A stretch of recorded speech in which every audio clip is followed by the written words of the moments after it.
Estamos en comunicación telefónica con Patricio del Corro, él es candidato a diputado Bien. nacional del Frente de Izquierda por la ciudad de Buenos Aires. Hola Patricio, ¿cómo estás? Lucía Genovesi y Jorge Maure te saludan. ¿Qué tal, Lucía Jorge? Muy buenos días para ustedes y la audiencia.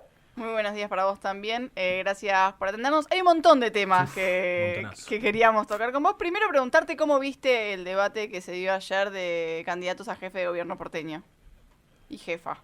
Lo vi, bueno, bastante parecido en algún sentido también a lo que pasó en el debate de vicepresidentes por ahora, que es un formato por ahí muy difícil, con un minuto como límite para exponer, y donde me parece bueno, que por suerte había una representante del Frente de Izquierda como Daniela Biasi, porque era una discusión muy corrida a frases hechas y a datos y comentarios como si en la ciudad no tuviera ni un contexto nacional, esto de parte sobre todo de Leandro Santoro, ¿no? Que obviamente quería obviar la discusión nacional y en ese sentido plantear como un modelo de ciudad como si fuéramos una isla.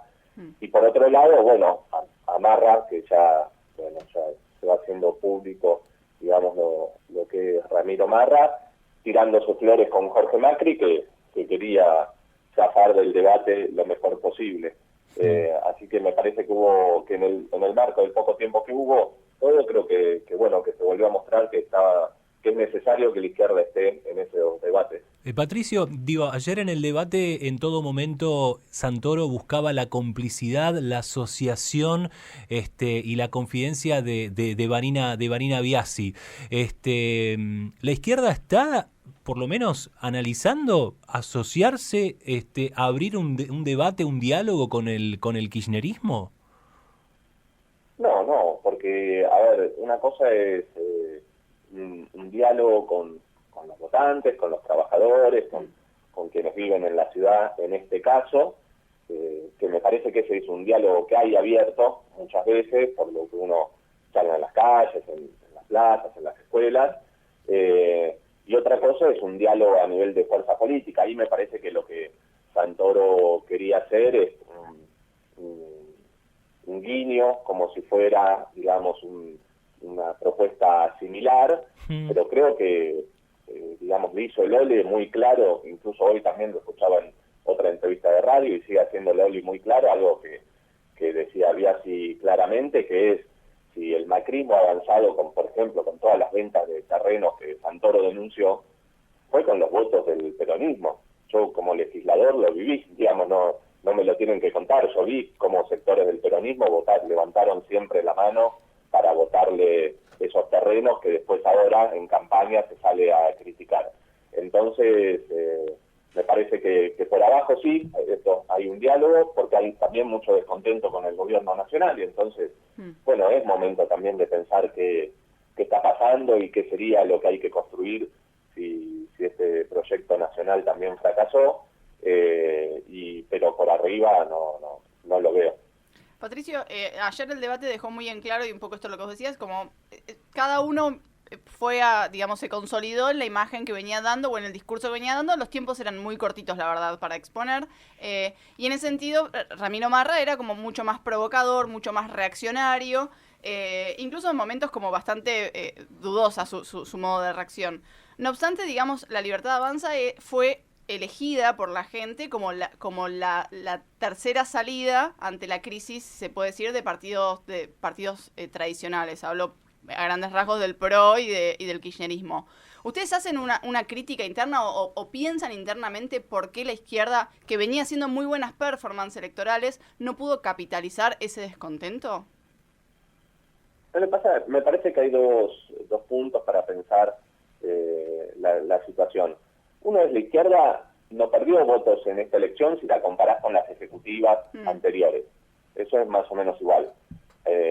Perdieron votos Juntos por el Cambio, alrededor de 4 millones, si sumás distintas variantes, y 6 millones de votos perdió el peronismo. Sí. Entonces los votos que crece La Libertad Avanza provienen más bien de esos sectores.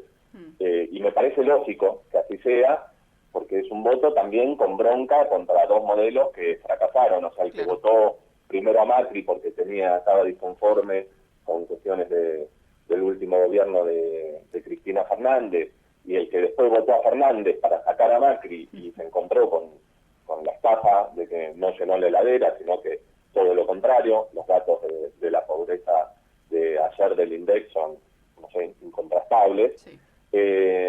Y me parece que sí hay un tema que nosotros venimos disputando, que lo que creo es que hay una de las causas por las que también sale Milei, no es solo el inflado mediático, que obviamente no lo podemos sacar del análisis, o sea, pensar que Milei creció, digamos, cuando tuvo horas y horas y horas de televisión para instalarlo, algo que a la izquierda obviamente nos niegan, y eso basta prender los canales de televisión para darse cuenta, pero no es solo un fenómeno mediático. Y ahí me parece que también lo que afectó mucho es la pandemia y la situación de pandemia, en el sentido de que se va instalando y se va corriendo una agenda de todos los partidos tradicionales, en el sentido de que la clave de la salida son individuales. Claro. Y que ha habido una enorme desmovilización en el país, de los centros de estudiantes, de los sindicatos, del movimiento de mujeres, por ejemplo, que hoy va a volver a salir seguramente masivamente en las calles, pero que hubo una política de desmovilización, especialmente de las conducciones del peronismo. Y entonces ahí la pregunta es, si uno va desmovilizando y uno va aceptando la idea de que la salida es individual, creo que eso hace mucho más fácil que crezcan opciones que apuntan a eso, a una bronca que la tenés que solucionar de manera individual y con mucho odio también hacia el que está al lado, hacia el que está un poquito abajo, como que ese es el problema. Entonces creo que es un problema mucho más profundo que lo electoral, que es un problema y que hay una pelea en la juventud, y eso es cierto, de si lo que se va a volver a instalar es que vos te vas a salvar pegándola con algo y pisándole la cabeza al de abajo, o si te vas a salvar si encontrás un colectivo en el cual referenciarte. Y ahí sí vuelvo al movimiento de mujeres. Creo que ¿por qué le tiene tanto odio Marra y Milei al movimiento de mujeres? No es solo por las demandas de género, creo que también es porque mostró que puede haber luchas colectivas y que se gana colectivamente. Y ese ejemplo creo que es el que quieren petardear, y que nosotros tenemos una pelea política ahí, eso es cierto. Patricio, ¿qué lectura haces de las acciones y las reacciones que tuvo ayer Ramiro Marra puntualmente con Vanina cuando habló sobre el tema de los cortes de calle, que estaba dándole una señora a amamantar a su bebé en el Ministerio de Trabajo, la reacción justamente de Vanina Biasi en el día de ayer durante el debate, porque evidentemente desde La Libertad Avanza utilizan y capitalizan eso para llevarlo después a las redes sociales, viralizarlo, generar por lo menos esa reacción, ¿no?, de la persona que está viendo en TikTok o lo que sea, y de alguna manera o después se ve en un voto que termina por ahí acompañando, desde la izquierda o desde la política. ¿Qué lectura haces al respecto? Me parece que está bueno el ejemplo, porque es lo que es Marra, en el sentido de lo que es La Libertad Avanza. ¿Cuál es el problema para él en este país? Las mujeres más pobres que tienen que movilizarse. Entonces, si nosotros siempre vamos a enfocar, digamos, a los problemas de este país en los de abajo, y esto no es La Libertad Avanza lo expresa como más radicalmente, y no sé, te diría como venalmente, digamos, porque son gente realmente que tiene un odio muy importante, pero hacia los sectores que se salen a movilizar. Pero si vos ves, hablamos de educación, y todos los partidos tradicionales, incluso el último discurso de Cristina Fernández, apuntan a los docentes. Si vos, si escuchás a algún empresario rural, dice que el problema es que no consiguen trabajo porque la gente es vaga, y no porque están pagando 70.000 pesos mensuales, sumando distintas jornadas con trabajo semiesclavo. Si vos preguntás cuál es el problema del tránsito, es la gente que se moviliza. Nunca es el problema la falta de trabajo, la mitad de la población bajo la línea de la pobreza, Entonces, todo eso de siempre apuntar al de abajo, ¿qué es lo que hace? Corre el debate de los dueños del país. Sí, Patricio, te cambio, con la deuda, por sí, ejemplo. te cambio un poquito el tema y te quiero cambiar un poco de eje. Porque mucho se habla de, bueno, ¿qué pasa si el gobierno de Milei o Milei llega a gobernar el país, llega presidente? ¿Qué pasa con Patricia Bullrich? ¿Qué pasa con Massa? Pero ¿qué pasa si la izquierda gana? ¿Qué pasa si la izquierda toma el poder? ¿Baja la pobreza que hoy está en 40,1%? La izquierda es capaz de bajar la inflación, la izquierda es capaz de revertir o dar una sensación de paz social. ¿Qué puede dar la izquierda si llega a ser gobierno? En primer lugar, sí habría que apuntar a muchos de esos temas que vos decís, y lo haríamos no como la izquierda, sino como un gobierno de trabajadores. Y esto que nosotros muchas veces lo decimos, ¿qué significa? Que si vos hoy pensás la economía nacional, y lo podés ver en el presupuesto que se manda al Congreso, la economía ¿cómo se ordena? Se ordena desde el plan del Fondo Monetario y se dice, bueno, hay que pagar esta deuda, y en base a eso se ordena todo.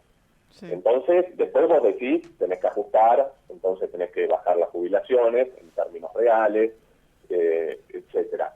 La salud, la educación, todo lo que estamos viendo.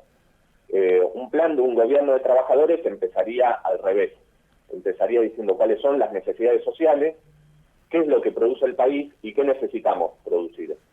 Entonces, desarrollar, por ejemplo, la industria de la construcción, pero para hacer viviendas para las 4 millones de familias que hoy tienen problemas a nivel del país, de vivienda, sería un eje. Y eso sería parte también de cómo desarrollar una economía.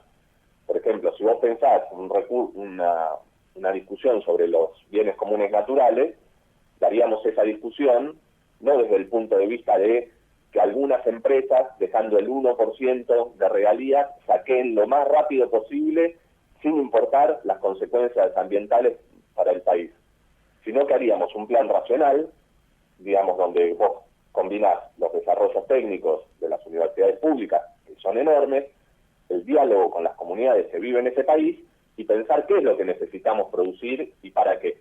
Entonces,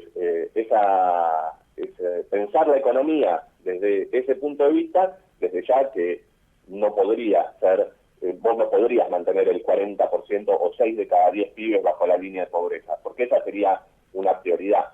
Ahora, evidentemente para eso necesitamos afectar intereses muy importantes, y por eso te digo, nosotros no pensamos que lo va a hacer la izquierda como partido político, el Frente Izquierda como frente electoral, todo, sino que apelamos a la relación con las organizaciones de trabajo, barriales, de la mujer también, organizaciones ambientales, y que somos en el país 30 millones de personas con sus familias que vivimos de nuestro trabajo. Entonces, que esos somos los que tenemos que dirigir al país, y no el 1% que es el dueño de todo y que hay un plan económico para que se beneficien ellos. Patricio, te agradecemos un montón este rato con nosotros. Les agradezco mucho a ustedes, les mando un abrazo. Un beso grande. Pasaba Patricio del Corro, candidato a diputado nacional del Frente de Izquierda por la ciudad de Buenos Aires por Mañana Sí.